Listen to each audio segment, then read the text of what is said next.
Alright, ready? You want me to the right? Okay, ready? And my legs are up. Beep, beep, beep. Nice. Just gonna slide in here. I think the problem.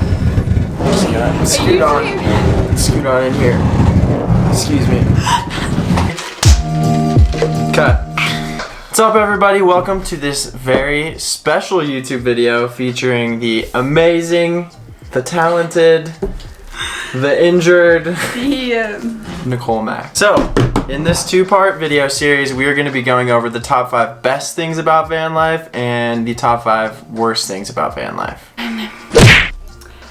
So yeah, in this video we are going to be talking about the 5 worst things that happens with van life. Yep, and Nicole Mack is back by popular demand, especially according to this guy's comment.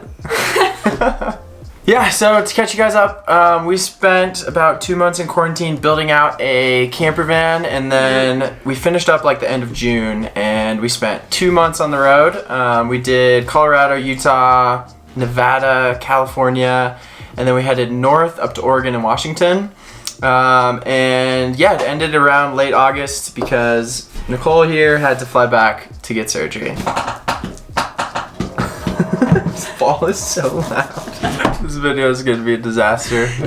So we had so much fun on the trip, but there's so much that goes on behind the scenes that nobody really sees in all like the perfect van life photos. So that's why I wanted to make this video. We just wanted to show the realities of living in a van because it's not all fun and games all the time. We also just want to make it clear that we are not like the hardcore full-time van lifers. We just did 2 months, but 2 months is definitely enough time to like get a feel for it, get a proper taste of what it's like. So, without further ado, our first one is going to be talking about our Wi-Fi situation, our shower situation, and our restroom situation that we had to go through. The first few things we just grouped together just because most of them are mainly because of COVID.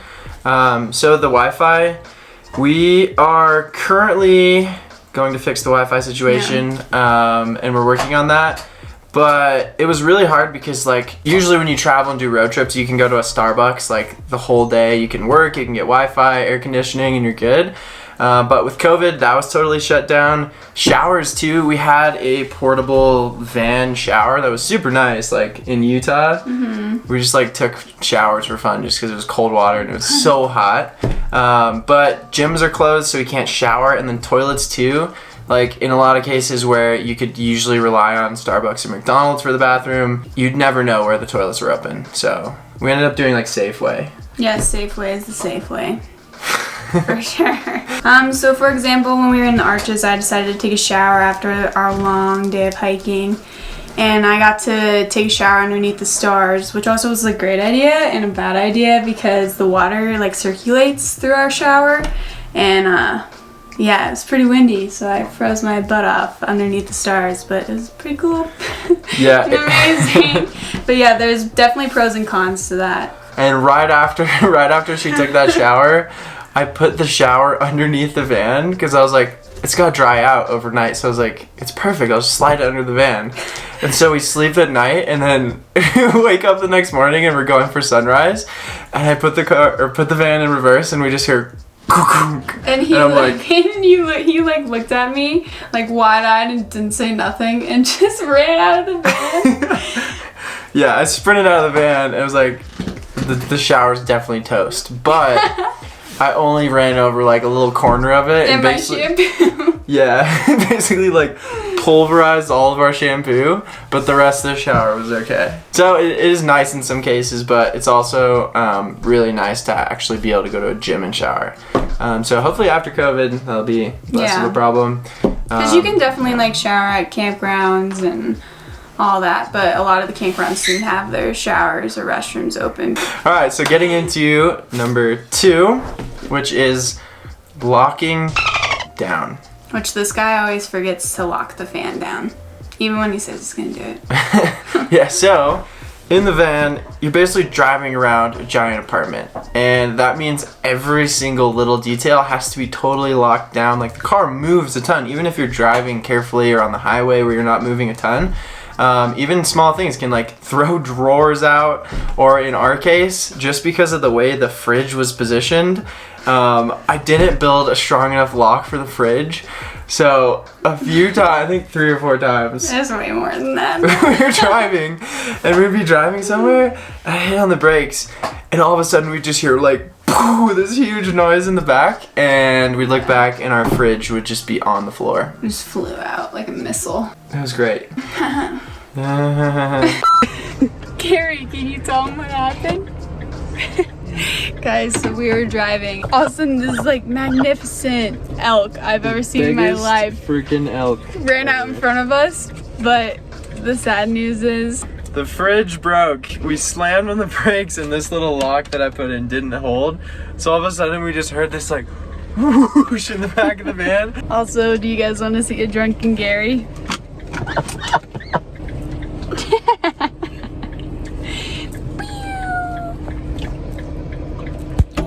It's come to this point where we don't even care anymore about what falls out.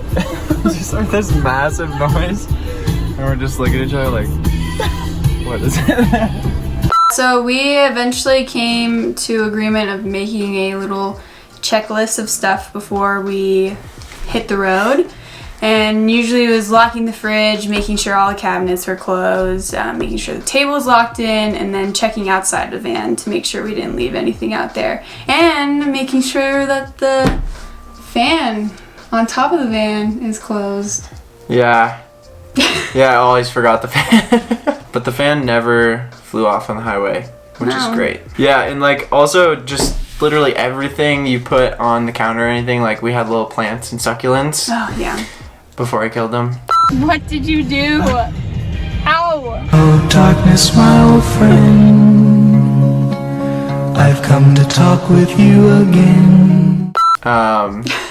We had succulents, and we would just Velcro them. So, like, if you're thinking about getting a van, just get like a crap load of Velcro and just Velcro everything down. Alright, the third worst thing about living the van life is finding a routine is almost impossible. Oh, yeah. What are you doing? I'm chewing abs.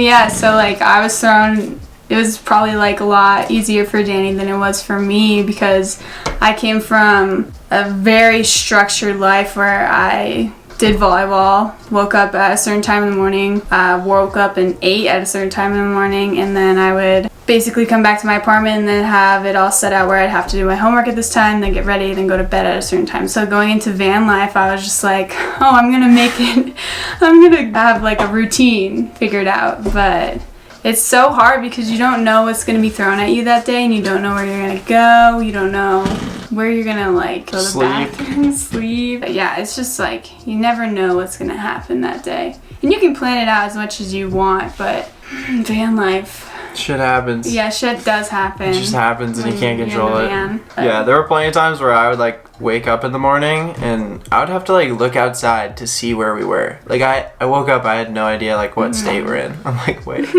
what did we do yesterday? And also like me and you, like we always planned on doing something in the mornings because we're always doing sunrise and sunset, so that was like hard. And then in the middle of the day, we're trying to get to our next destination. So. Yeah. And we also definitely went pretty fast as far as like van life is concerned, as opposed to people who do it full time where they just like stay in a place for a couple weeks. All the places we wanted to see, we had to be driving in the middle of the day. We were shooting sunrise or sunset, then we were sleeping up for sunrise, and then it was just like a lot. Good morning, everybody. It's so freaking early. Are you drinking a White Claw? Absolutely, yeah. Troy has White Claw. Literally. Jonah has Crocs on. We are all so dead. I'm sweating. On that note, number 4 is do not go to Utah in July.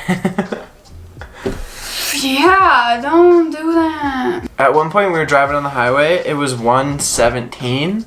The entire time we were in Utah, we were just like, we'd wake up for sunrise, we'd shoot, and the whole rest of the day, we literally couldn't do anything outside. So we just like either sat in the van with the AC on, or tried to find coffee shops or stuff with AC, but it was hard because COVID again. Yeah. One of the days in Utah, we found this like oasis in the middle of the desert that was like just this really cool restaurant workspace that had really good burritos. So if you're ever in Hanksville, I'll put the name right here, but you have to check out this burrito oasis. This is the Yelp review for the burrito place in...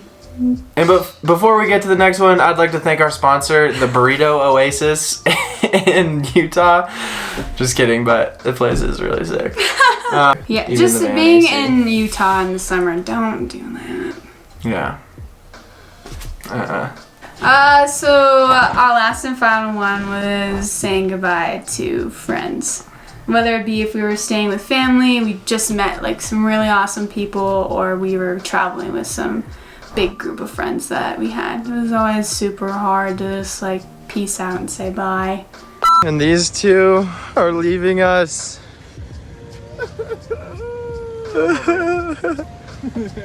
Troy! And just moving around so much, you're constantly meeting new people. And just the type of people you meet when you're on the road in a van.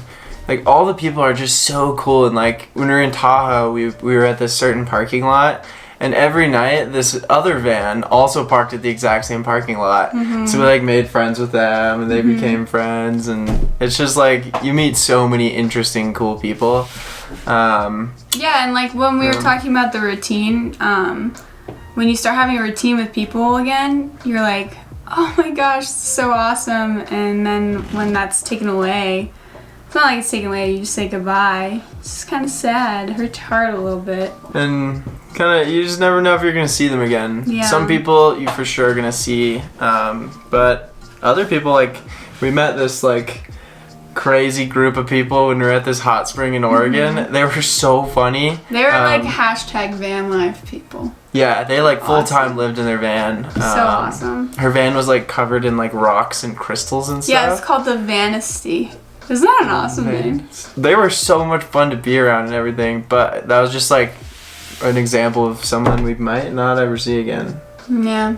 Which is awesome hanging with them. Yeah. There's definitely negative aspects of doing van life, and like we said earlier, it's like important to show those, but all the negative stuff is definitely worth it for the positives, which we'll be going into in the next video.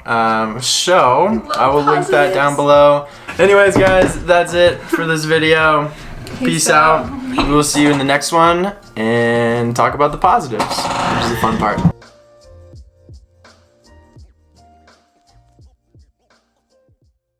I feel like you're so used to working with people that are like absolutely more like put together, and then there's me where I'm like, nah. I'm gonna make sure this is on this close for 2 months. That is not funny, okay? What are you doing? I just don't want it by my ears. Trying to like zoom in. Oh my god. Look at his tail.